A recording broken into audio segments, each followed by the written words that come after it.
El plomero me miró con una urgencia que me heló la sangre.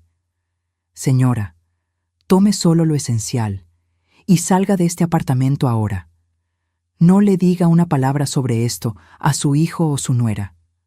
Su vida depende de ello. Sus manos temblaban mientras guardaba sus herramientas. Fue entonces cuando me di cuenta de que el problema en mi baño no era una simple fuga. Era algo mucho más siniestro, algo que jamás imaginé que encontraría en las paredes del lugar que yo llamaba hogar. Pero antes de continuar, asegúrate de que ya estás suscrito al canal y escribe en los comentarios: ¿desde qué ciudad de México estás viendo este video? Nos encanta saber hasta dónde están llegando nuestras historias.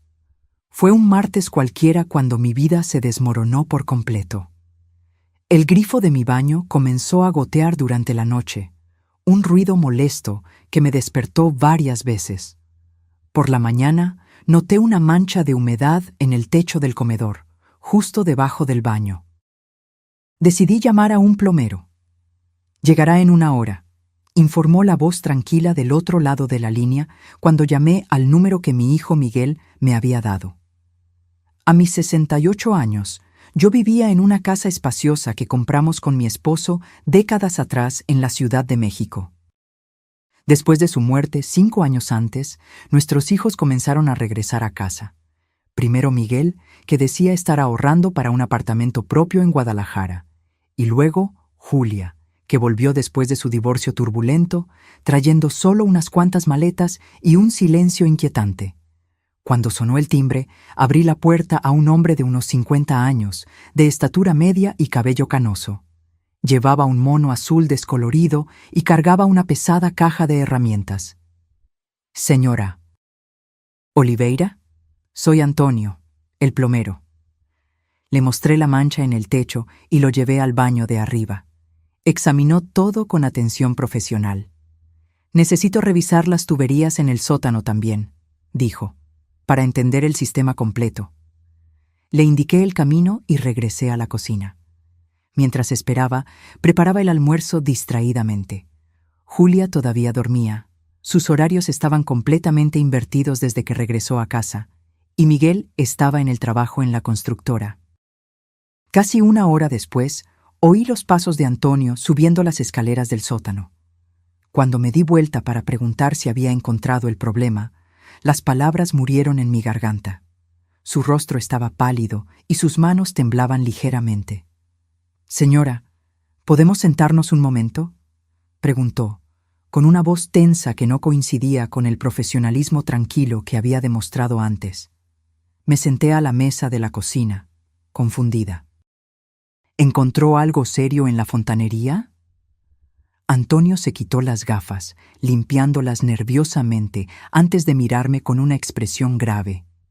«Señora Oliveira, lo que encontré en su sótano no es un problema de fontanería». Hizo una pausa, como si eligiera cuidadosamente las palabras. «Hay algo instalado allí que no debería estar. Algo que fue puesto deliberadamente». Un escalofrío recorrió mi espalda. «¿Qué tipo de cosa?» «Un sistema conectado a la ventilación de su casa.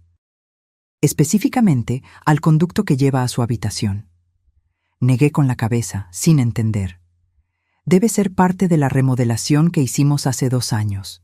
Miguel contrató a un equipo para renovar el baño y parte del sistema de ventilación». Antonio se inclinó hacia adelante, bajando la voz. «Señora, ¿ha notado algún síntoma extraño en los últimos meses? ¿Fatiga inusual? ¿Dolores de cabeza frecuentes? ¿Mareos? ¿Confusión mental?». La pregunta me tomó por sorpresa.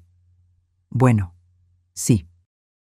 Me he sentido más cansada últimamente, y los dolores de cabeza son casi diarios, pero soy una mujer de 68 años. Esas cosas son normales a mi edad». «¿Y sus hijos? ¿Presentan los mismos síntomas?». Pensé por un momento. «No, parecen estar bien de salud». Antonio respiró hondo. «Señora, necesito que me acompañe al sótano. Hay algo que necesita ver con sus propios ojos». Bajamos las chirriantes escaleras del sótano. El olor familiar a moho y humedad me recibió. junto con las cajas apiladas y los recuerdos familiares guardados por décadas. Antonio encendió su linterna y me guió detrás de la caldera, donde rara vez iba. Ahí, señaló. Al principio no vi nada anormal, solo tubos y conexiones que parecían ser parte del sistema normal de la casa. Luego, siguiendo el haz de luz de la linterna, noté algo diferente. Una serie de tubos más delgados, conectados a una caja metálica del tamaño de una tostadora. ¿Qué es eso?, pregunté, acercándome. Un dispositivo para liberar sustancias en el aire. ¿Ve estos tubos? Suben y se conectan directamente al sistema de ventilación de su habitación. Antonio señaló los pequeños depósitos con líquidos de diferentes colores y los temporizadores digitales parpadeando. Este sistema está programado para liberar dosis controladas de estas sustancias mientras usted duerme. ¿Sustancias? ¿Qué tipo de sustancias? Por lo que puedo percibir, son compuestos tóxicos diseñados para causar síntomas graduales que se asemejan a enfermedades naturales: fatiga, confusión mental, debilitamiento del sistema inmunológico. Con el tiempo, los efectos se volverían más severos. Toqué uno de los tubos con dedos temblorosos. Estaba tibio, activo, funcionando. ¿Me está diciendo que alguien instaló un sistema para envenenarme? Sí, señora. Y quien hizo esto conoce muy bien esta casa y tiene acceso irrestricto a ella. No es obra de un intruso. La realidad me golpeó como un puñetazo en el estómago. «Mis hijos», susurré, la voz casi desapareciendo.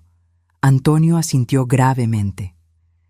Este sistema exige conocimiento técnico específico y tiempo considerable para instalar. Su hijo trabaja en construcción civil, ¿correcto? Él sabría cómo hacerlo. Las piezas comenzaron a encajar de forma horrible. La insistencia de Miguel en remodelar el baño hace 2 años. El regreso de Julia coincidiendo con el inicio de mis síntomas más graves. El hecho de que ambos parecían monitorear mis horarios con un interés inusual. ¿Cuánto tiempo cree que este sistema ha estado funcionando?, pregunté, sintiendo náuseas. Por el desgaste de los componentes, diría que al menos 8 meses. Exactamente cuando comenzaron mis dolores de cabeza de la edad. Señora, continuó Antonio, hay una cosa más que necesita saber. Este sistema está programado para aumentar gradualmente la concentración de las sustancias. Sin intervención, los efectos podrían volverse fatales en los próximos meses. Me apoyé contra la pared fría del sótano, sintiendo que mis piernas flaqueaban. Mis propios hijos. Aquellos a quienes acuné, alimenté, curé cuando estaban enfermos, consolé cuando lloraban. Los mismos que comían en mi mesa todas las noches mientras lentamente me mataban. ¿Por qué?, murmuré, más para mí misma que para él. Esa es una pregunta que solo ellos pueden responder, dijo Antonio suavemente. Pero señora, necesito que me escuche con atención. Tome sus cosas y salga de esta casa inmediatamente. No les cuente nada a sus hijos. Subimos en silencio. Mi mente trabajaba frenéticamente, intentando negar lo innegable. Tal vez había una explicación. Tal vez ese sistema tenía otro propósito. Tal vez Antonio estaba equivocado. Pero en el fondo, yo sabía que no lo estaba. Los síntomas, el timing, los cambios en el comportamiento de mis hijos, todo encajaba como un rompecabezas macabro. «Dinero», susurré cuando llegamos a la cocina. «Tiene que ser por el dinero». Antonio me miró interrogativamente. Cuando mi esposo murió, dejó un seguro de vida considerable. Además, tengo ahorros y esta casa, que se ha revalorizado mucho en los últimos años. Hice una pausa calculando. Cerca de 7 millones de pesos mexicanos en total. Una suma que podría motivar a personas desesperadas, asintió Antonio. Pero no están desesperados. Miguel tiene un buen trabajo en la constructora, y Julia... Me detuve, dándome cuenta de que no sabía realmente cómo estaban las finanzas de mis hijos. Miguel trabajaba mucho, llegaba tarde y salía temprano, siempre cansado, siempre tenso. Julia apenas salía de su habitación, excepto para buscar comida o irse sin decir a dónde. No teníamos conversaciones profundas desde hacía meses. Señora Oliveira, Antonio interrumpió mis pensamientos. No hay tiempo para especulaciones ahora. Usted necesita salir de esta casa antes de que regresen. Como si fueran invocados por sus palabras, oí pasos en el piso de arriba. Julia había despertado. «¿Mamá?», llamó. «¿Con quién estás hablando?». Intercambié una mirada de pánico con Antonio. «Es el plomero, hija», respondí, intentando mantener la voz firme. «Está terminando el servicio. Bajo en 1 minuto». «Vaya a su habitación», susurró Antonio urgentemente. «Tome documentos importantes y algo de ropa. Nada más. Yo la esperaré aquí». Subí las escaleras con piernas temblorosas, rezando para no encontrarme con Julia en el pasillo. Por suerte, la puerta de su habitación estaba cerrada. Oí la ducha encendida. Estaba en el baño. En mi habitación miré el espacio que durante décadas fue mi refugio. Ahora, sabiendo lo que sabía, parecía una cámara de tortura. El aire que respiraba cada noche estaba cargado de veneno, deliberadamente puesto allí por mis propios hijos.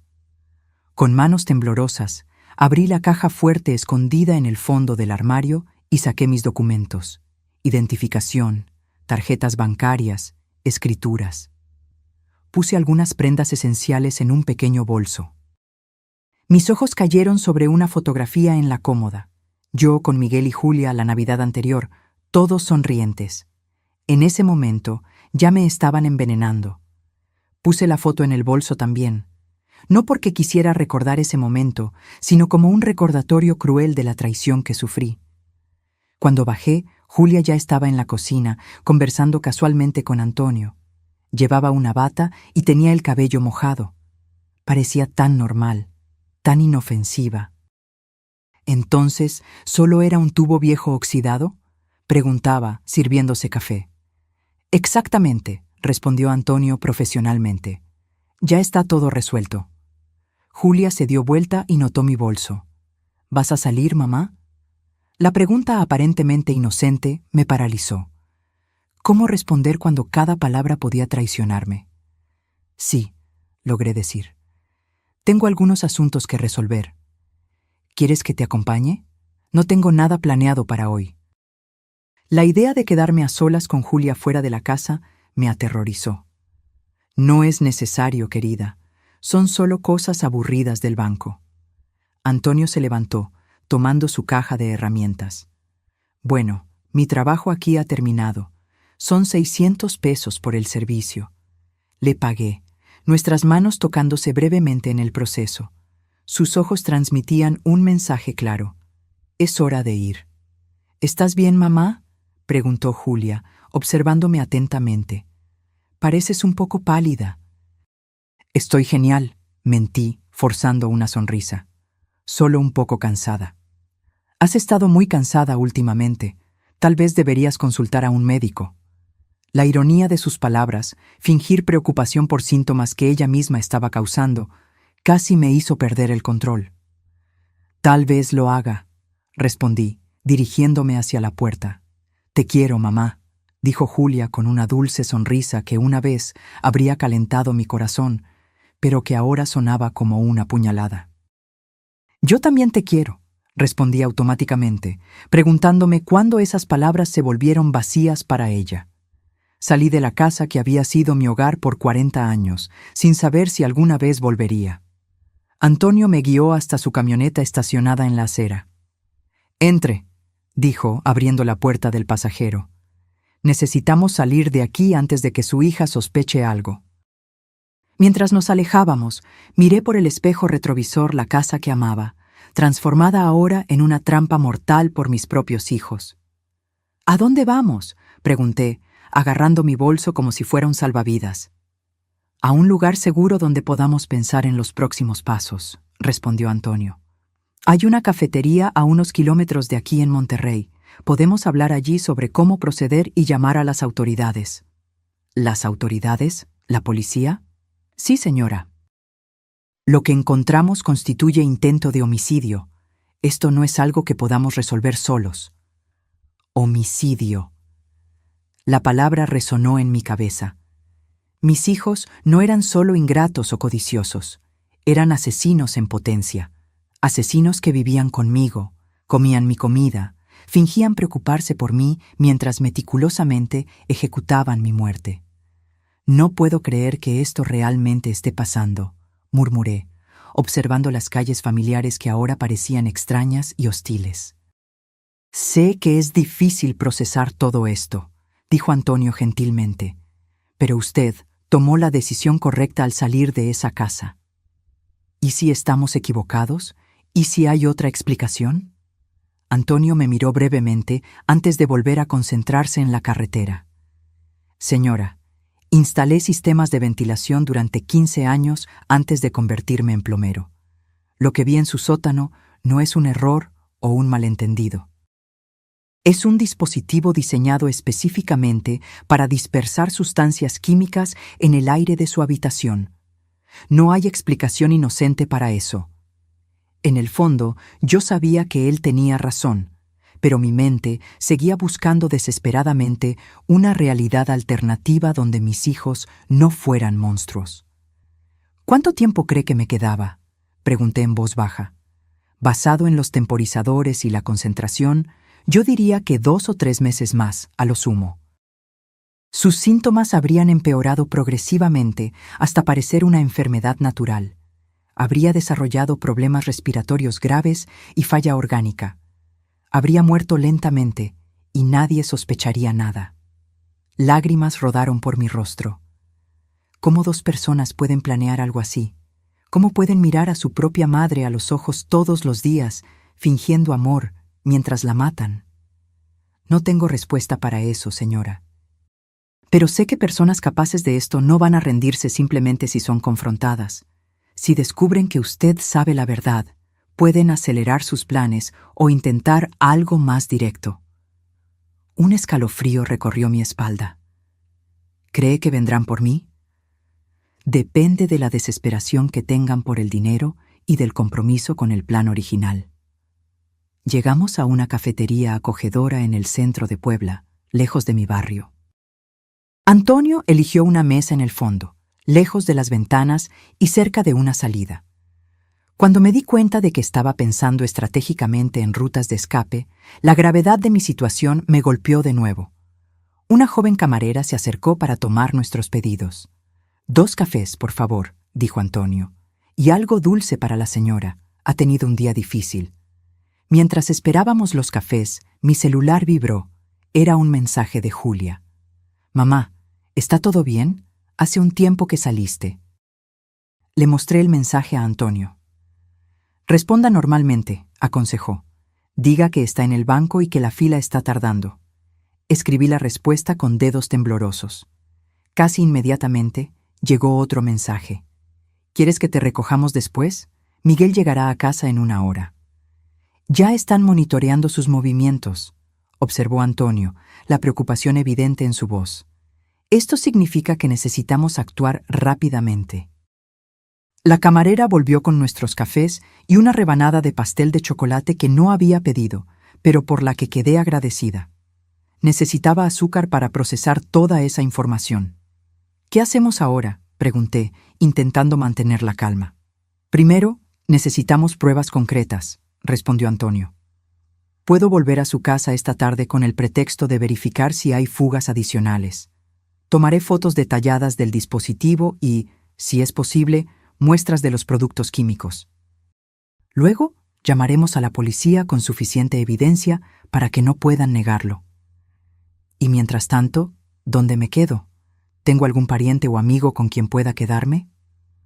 Pensé en mis opciones. Mi hermana vivía en otro estado y no nos hablábamos desde hacía años.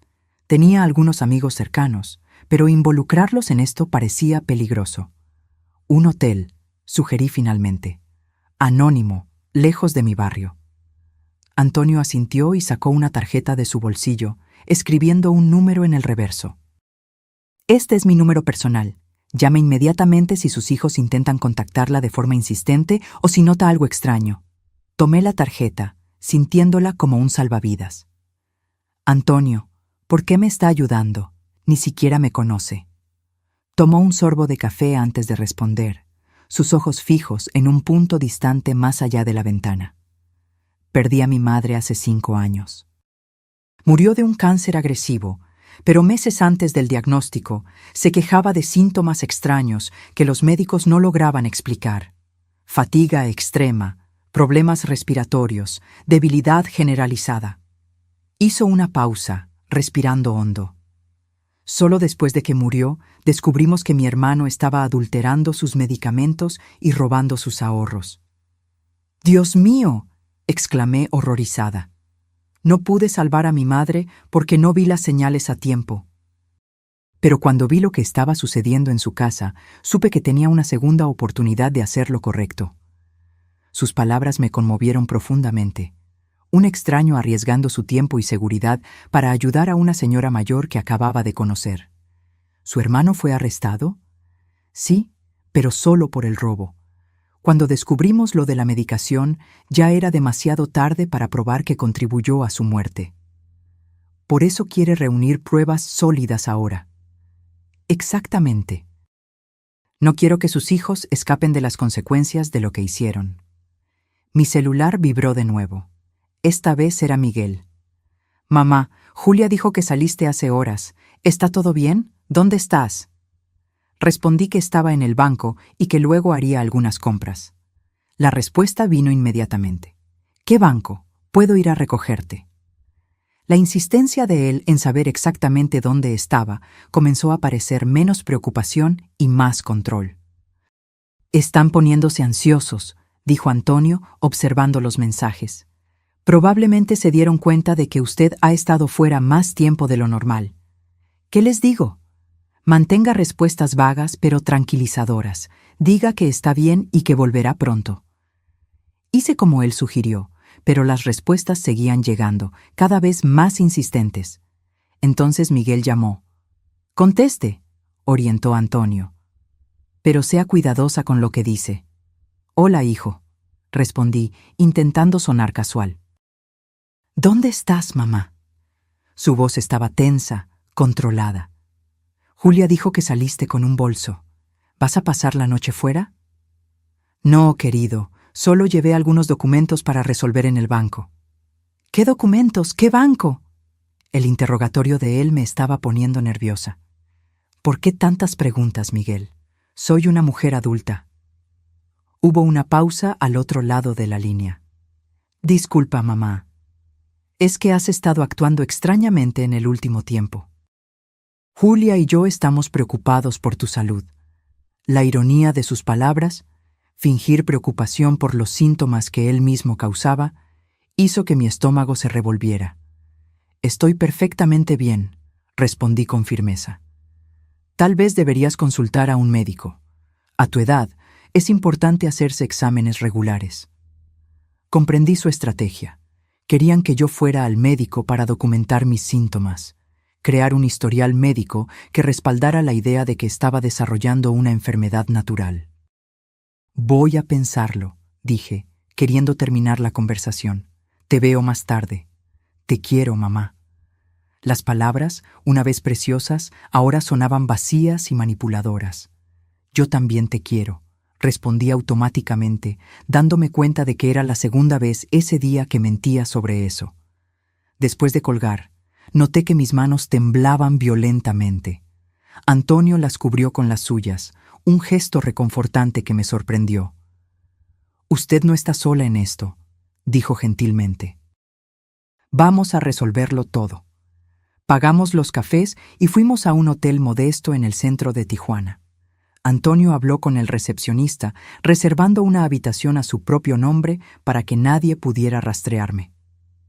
«Habitación 215», dijo, entregándome la llave. «Cierre la puerta con llave y no abra a nadie más que a mí. Si necesita algo, llame al servicio de habitaciones». «¿Cuándo volverá a mi casa?» «En aproximadamente 2 horas». Diré que recibí una queja de otro cliente sobre un problema similar y quiero verificar si el arreglo en su casa está funcionando correctamente. Es una práctica común en mi profesión, así que no levantará sospechas. Antes de irse, Antonio dudó. «Señora, necesito preguntarle algo. ¿Tiene un testamento? La pregunta me tomó por sorpresa. Sí. ¿Por qué? ¿Sus hijos son los únicos beneficiarios? Sí, todo se divide por igual entre Miguel y Julia. Él asintió gravemente. Eso confirma el motivo. Sin usted, heredarían inmediatamente una suma considerable. Recordé una cláusula específica. Pero el testamento dice que si mi muerte es sospechosa o resultado de un crimen, pierden todos los derechos de herencia. ¿Ellos saben eso? Creo que sí. Discutimos el testamento cuando mi esposo falleció. Eso podría explicar por qué eligieron un método tan elaborado. Si su muerte pareciera natural, resultado de una enfermedad gradual, nadie cuestionaría el testamento. La frialdad calculada de sus acciones me aterrorizó de nuevo. No solo planearon matarme, sino que también eligieron un método que aseguraría los beneficios financieros de mi muerte. Antonio, pregunté en voz baja, ¿qué tipo de personas hacen esto? Personas que han perdido toda conexión emocional normal. Personas para quienes el dinero se ha vuelto más importante que cualquier lazo familiar. Pero yo los crié para ser buenas personas. Les di amor, educación, valores. A veces, señora, las personas se transforman en algo completamente diferente de lo que esperábamos. Circunstancias, presiones, malas elecciones pueden cambiar a alguien profundamente. Después de que Antonio se fue, me quedé sola en la habitación del hotel, el silencio opresivo a mi alrededor. Durante décadas me acostumbré al ruido constante de una casa habitada. Televisión encendida, pasos en la escalera, puertas abriéndose y cerrándose. Ahora, en el silencio de esa habitación extraña, mi mente tuvo espacio para procesar completamente la traición que sufrí. Me senté en la cama y tomé mi celular. Tenía 5 nuevos mensajes, 3 de Julia y 2 de Miguel, cada uno más urgente que el anterior. Mamá, ya son las 4 p.m. ¿Dónde estás? Miguel está preguntando por ti, está preocupado. Por favor, responde, estamos poniéndonos realmente ansiosos. Mamá, llama inmediatamente. Vamos a empezar a buscarte si no respondes. Cada mensaje me causaba escalofríos. ¿Estaban realmente preocupados o empezando a sospechar que su plan había sido descubierto? Decidí responder de forma vaga. Estoy bien. El banco estaba abarrotado y luego fui de compras. Vuelvo pronto. La respuesta de Miguel fue instantánea. ¿Dónde exactamente estás? Podemos ir a recogerte. La insistencia en saber mi ubicación precisa parecía cada vez más siniestra. No es necesario. Tengo un aventón. Nos vemos en casa. Él no respondió de inmediato, lo cual era extraño. Miguel generalmente respondía al instante. Ese silencio repentino me puso aún más nerviosa. Me acosté en la cama, cerrando los ojos, tratando de recordar cuándo comenzó realmente todo. ¿Hubo momentos en los que debía haber sospechado? Recordé una conversación unos meses antes. Miguel mencionó casualmente que yo debería considerar mudarme a un apartamento más pequeño. Esta casa es demasiado grande para una sola persona, mamá, dijo. Y el mantenimiento debe ser caro. En ese momento, pensé que estaba preocupado por mi bienestar. Ahora, me daba cuenta de que probablemente estaba evaluando el valor de la propiedad. También recordé a Julia haciendo preguntas extrañas sobre mis finanzas. ¿Tienes suficiente dinero para gastos médicos cuando seas mayor, mamá? ¿Ya pensaste qué harás si necesitas cuidados especiales? Interpreté esas preguntas como preocupación filial normal. Pero ahora me preguntaba si estaba calculando cuánto dinero les quedaría después de mis inevitables gastos médicos. Mi teléfono sonó, sobresaltándome. Era Miguel de nuevo. Mamá. Su voz sonaba fría, controlada. Llamamos al banco. Dijeron que no estuviste allí hoy. Mi corazón se aceleró. Estaban verificando mi historia. Fui a otro banco, improvisé. El de la avenida principal. ¿Qué sucursal exactamente? ¿Por qué este interrogatorio, Miguel? ¿Desde cuándo tengo que rendir cuentas de mis movimientos? Desde que empezaste a mentirnos. La acusación directa me dejó sin palabras por un momento. No estoy mintiendo, respondí finalmente. Solo necesito un tiempo para mí. ¿Un tiempo para ti o un tiempo con el plomero? La pregunta me tomó completamente por sorpresa. ¿Qué quieres decir con eso? Julia los vio a los dos saliendo juntos. Entraste en su camioneta. ¿A dónde te llevó? Entonces lo sabían. Julia debe haber mirado por la ventana cuando partimos. El miedo se intensificó dentro de mí. Él me dio un aventón al banco, intenté explicar. Más mentiras. La voz de Miguel se volvió aún más fría. Mamá, has estado actuando muy extraño últimamente. Primero, olvidos constantes. Luego, confusión mental. Ahora, mentiras y comportamiento errático. Estamos realmente preocupados por tu salud mental. Me di cuenta de su estrategia. Estaban construyendo una narrativa donde yo era una anciana confusa y paranoica, potencialmente con demencia. Si yo los acusaba del envenenamiento, sería solo una señal más de mi supuesta condición mental deteriorada. Estoy perfectamente lúcida, Miguel. Entonces, ¿por qué huir con un extraño? ¿Por qué mentir sobre dónde has estado? ¿Por qué no contestar nuestras llamadas? Mi celular vibró de nuevo con cada pregunta que sonaba razonable, viniendo de un hijo preocupado. Pero yo conocía la verdad sombría detrás de esa preocupación. Miguel, voy a colgar ahora, dije con firmeza. Hablaremos cuando vuelva a casa. Mamá, espera. Intentó protestar, pero terminé la llamada. Casi inmediatamente, Julia me envió un mensaje. Mamá, Miguel está muy molesto. Necesitamos saber dónde estás. Por favor, dinos la verdad. Mi cabeza palpitaba. Todo lo que construí durante décadas, la familia que amaba, el hogar que cuidé con tanto cariño, se estaba desmoronando en cuestión de horas. Puse el celular en modo silencio y lo guardé en el bolso, incapaz de lidiar con más mensajes o llamadas. La habitación del hotel, a pesar de su neutralidad impersonal, ofrecía una seguridad que mi propia casa ya no brindaba. Tomé la fotografía de Navidad que traje conmigo. Las sonrisas en los rostros de mis hijos parecían diferentes ahora, calculadoras, falsas. ¿Cómo no me di cuenta antes? ¿Cómo no noté la frialdad en los ojos de Miguel o el desapego en la sonrisa de Julia? Tal vez porque el amor es ciego. Tal vez porque, como madre, siempre veía lo mejor en ellos, incluso cuando la verdad estaba delante de mis ojos. 2 horas pasaron sin noticias de Antonio. La preocupación crecía dentro de mí. Debería haber contactado después de volver de mi casa. Algo estaba mal. A pesar de mi renuencia, encendí el celular de nuevo. 10 llamadas perdidas y 23 mensajes. El más reciente, de Miguel, enviado hacía solo 5 minutos, me heló la sangre. Tu amigo plomero regresó. Estamos teniendo una conversación interesante. Mi primer instinto fue llamar a Antonio, pero me detuve antes de presionar el botón. ¿Y si Miguel había tomado su celular? O peor, ¿y si le habían hecho algo? La idea de que mis hijos pudieran lastimar a alguien era impensable hasta hace unas horas. Ahora parecía terriblemente posible. Marqué el número de la policía con dedos temblorosos. «Emergencia. ¿Cuál es su problema?», preguntó una voz femenina.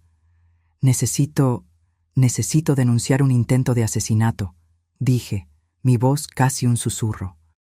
«Señora, ¿puede hablar más fuerte?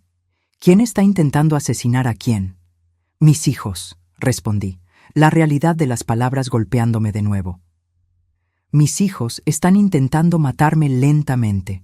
Encontramos un dispositivo en el sótano de mi casa, liberando sustancias tóxicas en el sistema de ventilación de mi habitación». Hubo una pausa al otro lado de la línea. «Señora, ¿cuál es su nombre completo y ubicación actual?» «María Oliveira. Estoy en el Hotel Central, habitación 215.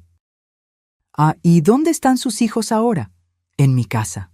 Ellos pueden haberle hecho algo al hombre que descubrió el dispositivo. Un plomero llamado Antonio. Permanezca donde está, señora. Enviaremos una patrulla al hotel y otra a su residencia. no salga de su habitación y no se contacte con sus hijos. Después de colgar, me senté en el borde de la cama, temblando. Realmente había sucedido. Había denunciado a mis propios hijos a la policía.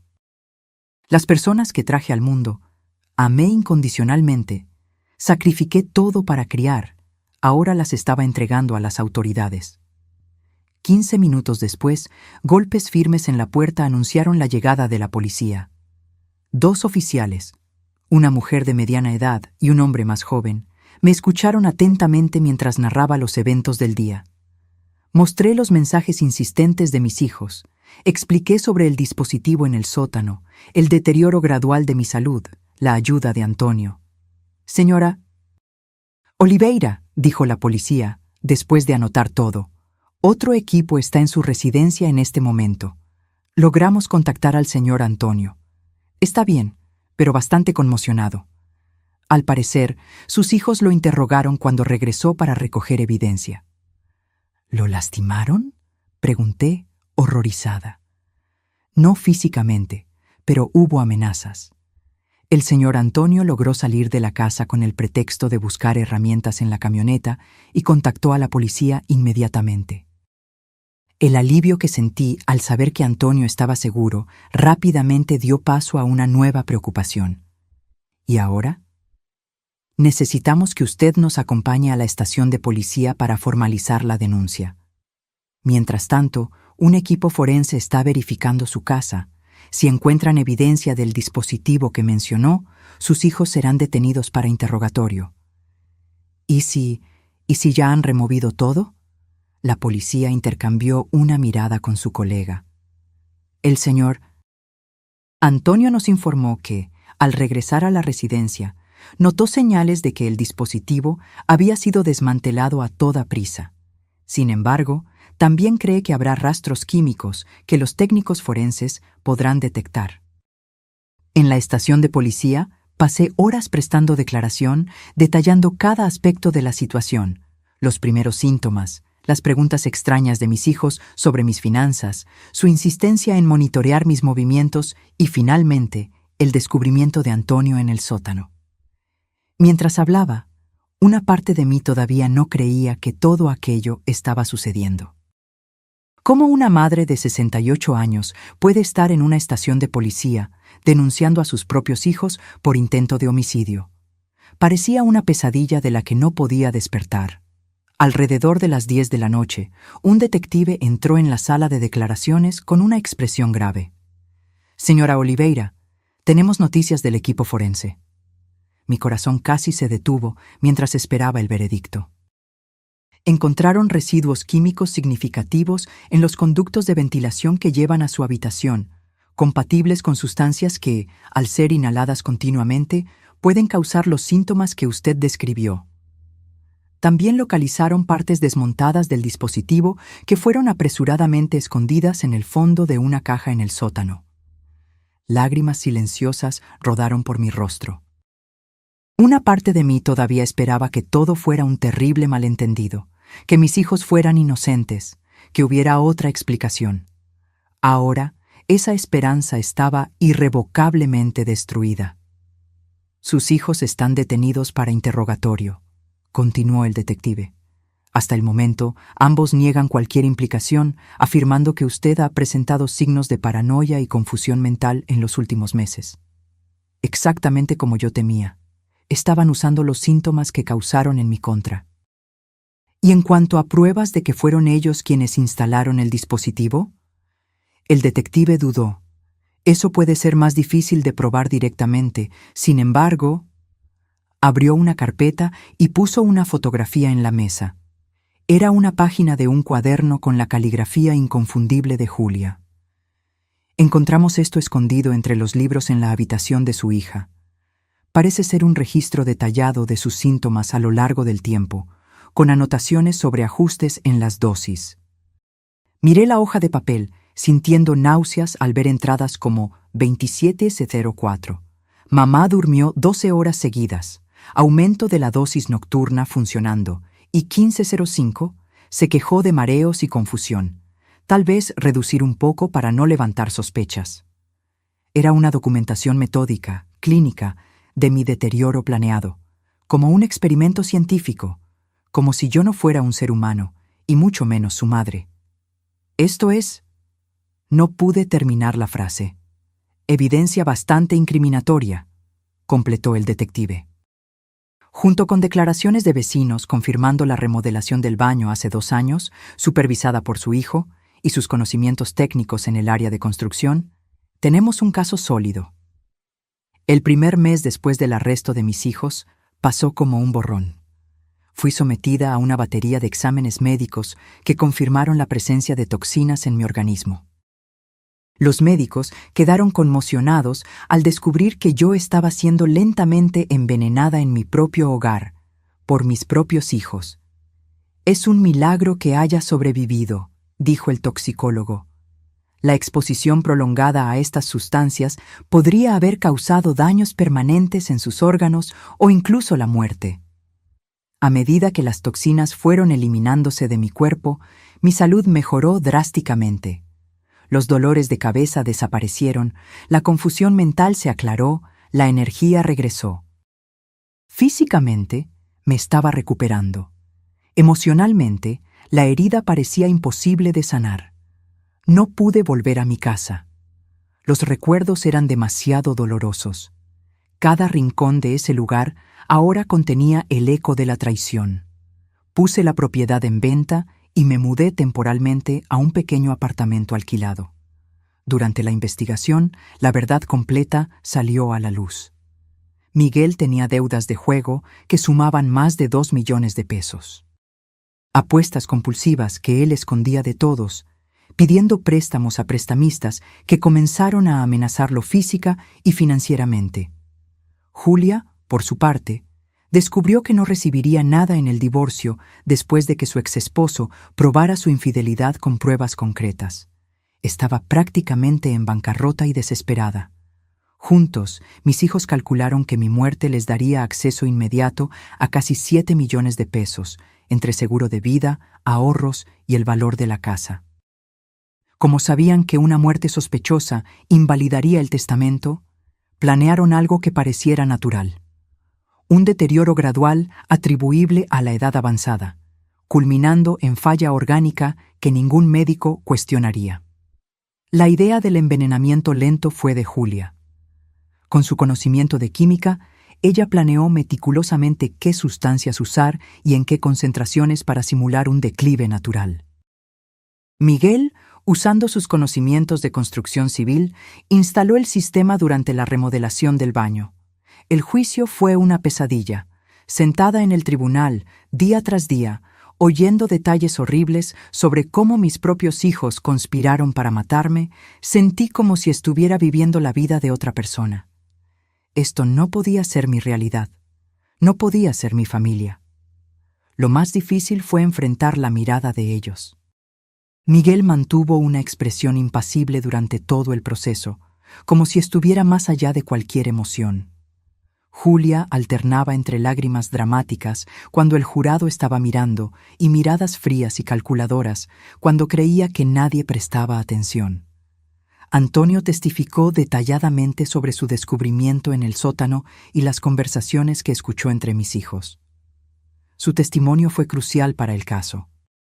Se convirtió en mi pilar de fuerza durante esos días sombríos, una presencia constante y reconfortante. ¿Cómo se siente hoy?, me preguntaba diariamente, con genuina preocupación. Como alguien que lo perdió todo, era mi respuesta frecuente. No todo, decía gentilmente. Usted todavía tiene su vida, su salud, su dignidad. Ellos no pudieron quitarle eso. Después de 3 semanas de juicio, el veredicto finalmente llegó. Culpables de intento de homicidio premeditado. Miguel fue sentenciado a 20 años de prisión sin posibilidad de libertad condicional por 15 años. Julia recibió 18 años, con posibilidad de libertad condicional después de 12. Cuando el juez anunció las sentencias, sentí una mezcla confusa de emociones. Alivio por la justicia hecha, pero también un dolor profundo por saber que mis hijos pasarían gran parte de sus vidas tras las rejas. Por horrible que fuera lo que planearon, una parte de mí, la madre que siempre sería, Sufría por ellos. Después del juicio, vendí definitivamente la casa donde viví por 40 años en la Ciudad de México.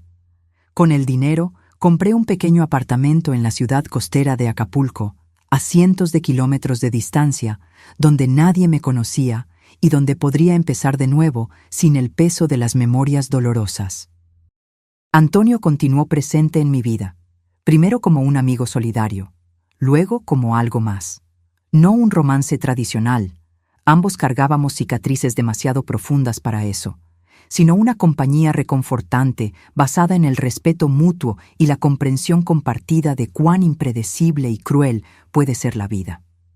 Algunas personas pasan toda su vida sin conocer el verdadero rostro de aquellos que aman, dijo él una vez, mientras caminábamos por la playa. Usted enfrentó esa verdad y sobrevivió. Eso exige una valentía extraordinaria. Valentía no era como yo me definiría. En mis momentos más oscuros, cuestionaba dónde había fallado como madre. ¿Qué podría haber hecho diferente? ¿Qué señales dejé pasar? ¿Alguna vez fui realmente amada por mis hijos? ¿O siempre fui solo un medio para un fin, una fuente de recursos a ser explotada? 6 meses después del juicio, recibí una carta de Julia de la prisión. Por días, la dejé cerrada sobre la mesa, incapaz de encontrar el coraje para leer. Cuando finalmente la abrí, encontré páginas de disculpas aparentemente sinceras, explicaciones sobre su desesperación financiera, promesas de arrepentimiento genuino. Me di cuenta del monstruo en que me convertí, escribió. No espero su perdón, mamá. Solo quiero que sepa que entiendo la gravedad de lo que hicimos y lo lamento profundamente. Respondí con una carta corta, deseándole lo mejor, pero dejando claro que el perdón, si alguna vez llegaba, tardaría mucho tiempo. Miguel nunca escribió. Una parte de mí murió en ese sótano, en el momento en que vi el dispositivo diseñado para matarme. La madre confiada y amorosa, que creía conocer a sus hijos de adentro hacia afuera, que pensaba que el amor familiar era incondicional e inquebrantable, ella se fue para siempre. En su lugar surgió una mujer más cautelosa, más sabia, que entendió de la manera más dolorosa posible que a veces las mayores traiciones vienen de aquellos en quienes más confiamos. Que la sangre compartida no garantiza amor o lealtad. Que la verdadera familia se define por acciones, no por genética. Hoy, a mis 70 años, encontré una paz relativa. Mi salud está completamente recuperada. Hago caminatas diarias por la playa de Acapulco. Participo en un grupo de lectura local. Cultivo un pequeño jardín en el balcón de mi apartamento. Antonio y yo cenamos juntos 2 veces por semana, compartiendo historias y risas. A veces, cuando miro el océano, pienso en cuánto puede cambiar la vida en un solo día. Cómo una fuga de agua aparentemente inofensiva puede revelar una conspiración mortal. Cómo un extraño puede convertirse en un salvador, mientras aquellos que deberían amarnos incondicionalmente pueden volverse nuestros peores enemigos. La dolor nunca desaparecerá completamente.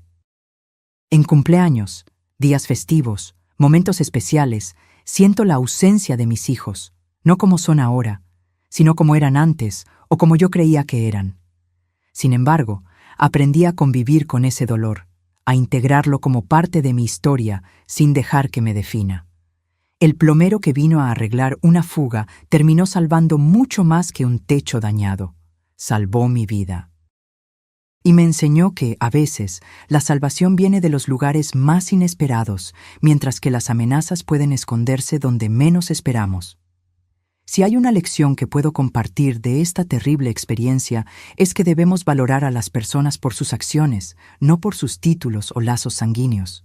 La verdadera familia son aquellos que nos protegen cuando somos vulnerables, no aquellos que explotan nuestra vulnerabilidad. El amor verdadero se manifiesta en actos diarios de bondad y respeto, no en palabras vacías u obligaciones impuestas por el parentesco. Y quizás, lo más importante, debemos confiar en nuestra intuición, esa voz interior que susurra cuando algo no está bien, incluso cuando no podemos explicar exactamente qué. Si hubiera prestado atención a las pequeñas señales, a los cambios sutiles en mis hijos, a las preguntas extrañas, a las miradas desviadas, tal vez podría haber evitado acercarme tanto a la muerte. Cuando la gente me pregunta sobre mis hijos, respondo simplemente que estamos distanciados. Es más fácil que explicar la verdad completa, que ver el horror y la lástima en los ojos de los demás. Para el mundo, soy solo una señora mayor que vive sola junto al mar. Nadie necesita saber que soy una superviviente de una de las formas más crueles de traición. La fuga en el techo de mi antigua casa en la Ciudad de México reveló mucho más que un problema estructural. Reveló la verdadera naturaleza de las personas que yo creía conocer completamente. Reveló la fragilidad de las relaciones familiares cuando son puestas a prueba por la desesperación y la codicia. Reveló que, a veces, los extraños pueden mostrar más humanidad que nuestra propia sangre.